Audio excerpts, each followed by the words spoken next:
What is going on, ladies and gentlemen of the internet? My name is Doodles and welcome to the debut episode of my brand new show where each week I'm going to be counting down various things from albums from worst to best to top 10 songs by certain artists to guitar related gear to TV shows, pretty much anything that you guys want to hear me list and give my opinion on. This, ladies and gentlemen, is Ranked.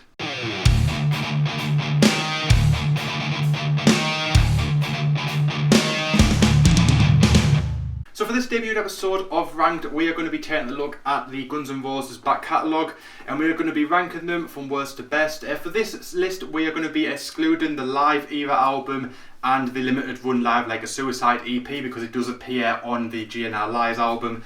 So that all being said, let's get to number 6.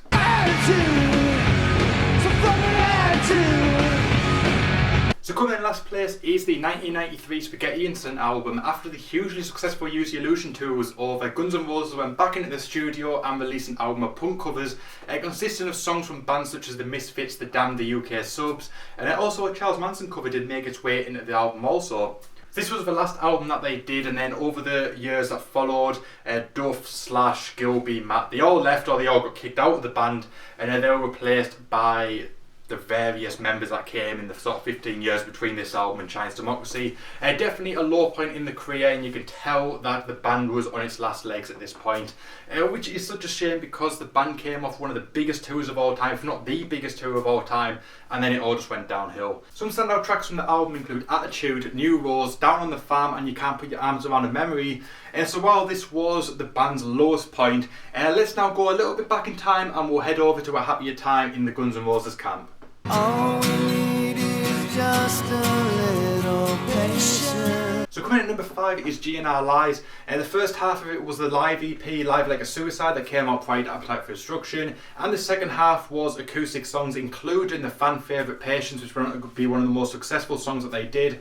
It also included an acoustic version of You're Crazy that was on the Appetite for Destruction album. However, the acoustic version was how the song was originally meant to be played, but it was re-recorded with electric guitars and done faster on Appetite album. And it also includes Used to Love Her and the controversial One in a Million.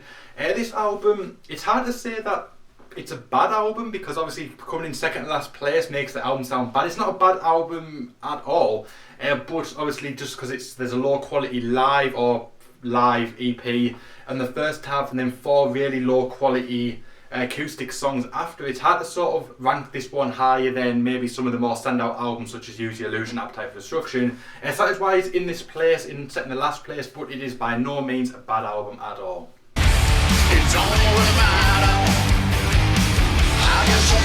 Coming in number 4 is Chinese Democracy, the album that everyone loves to hate. Started back in 1993, it did not see the light of day until 2008 and cost a reported $13 million to create, which is absolutely insane. During that time it was apparently about 20 to 30 band members come and go throughout the album's creation cycle, and on the album there's 5 different guitar players and 2 different drummers that feature on the album.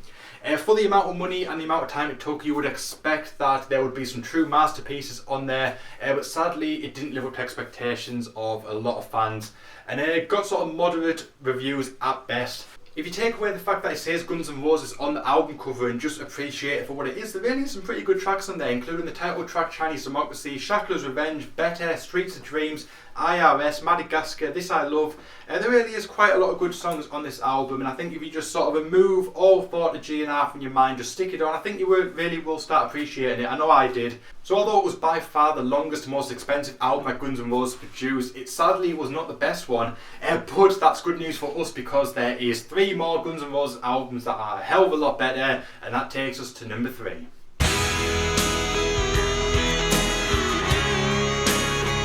Coming at number 3 is Use Your Illusion 1. And I know if you guys watched my Choose Your Illusion video from a few weeks ago, you guys will have known that I said that I personally preferred Use Your Illusion 1 to Use Your Illusion 2. But when coming up with these rankings, I have to take everything into consideration from my own personal opinion to the audience's perception of an album, the sales, the chart positions, everything's got to be taken into account. So on that basis, Use Your Illusion 1 does come in at number 3. But as I said, it is my personal favourite. It's got a lot more of a raw feel to it, much like Appetite for Destruction, whereas Use Your Illusion 2 is more ballad based and more high production.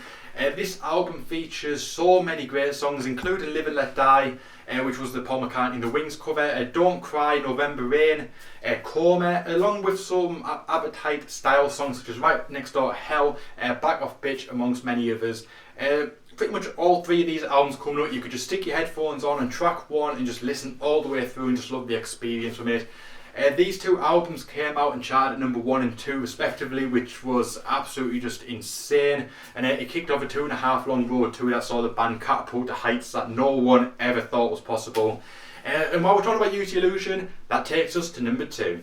Well, I jumped into the river too many times to make it. So coming in at number 2 is Use the Illusion 2, the second album from the Use the Illusion double album. As I said in the previous section, this one is more ballad based, a lot more high production. You can tell if you just listen to the two albums side by side, one feels a lot more raw, one feels a lot more polished.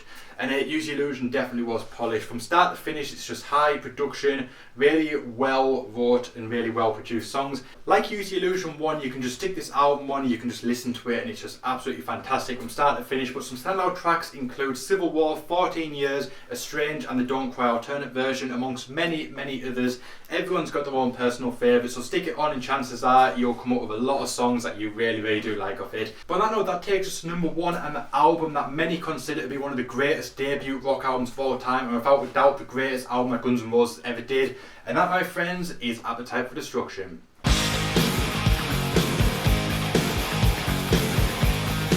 So coming in at number 1 is Appetite for Destruction, released in 1987.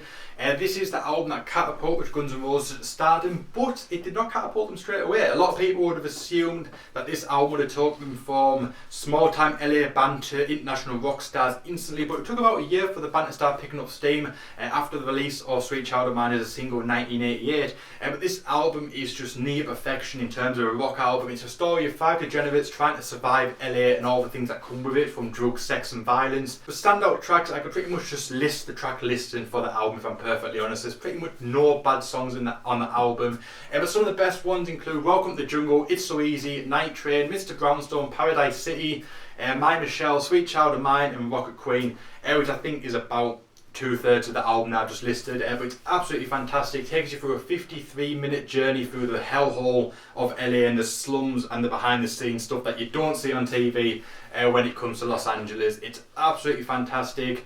It's just, I don't know what to say about it. It's absolutely fantastic. You really need to go check it out if you haven't already, and chances are you have, and just stick your headphones on and just get taken for the ride. It's probably my favourite album of all time. I know I am not alone in that thinking. But on that note, that is the end of this episode of Ranked. Hope you guys have enjoyed it. Like I said, this is the debut episode, so the kinks will be ironed out over time. But if there's any other bands that you want me to rank their albums, leave them down below in the comments section, as well as any other lists from top 10s to pretty much anything. If you want to see something, leave it in the comments and I'll try and make it happen. If you have enjoyed it, hit that like button. If you're new to the channel, hit that subscribe button. You can follow me on all my social medias at Doodle Music. My name is Doodles. Thank you so much for watching, and I'll see you guys next time.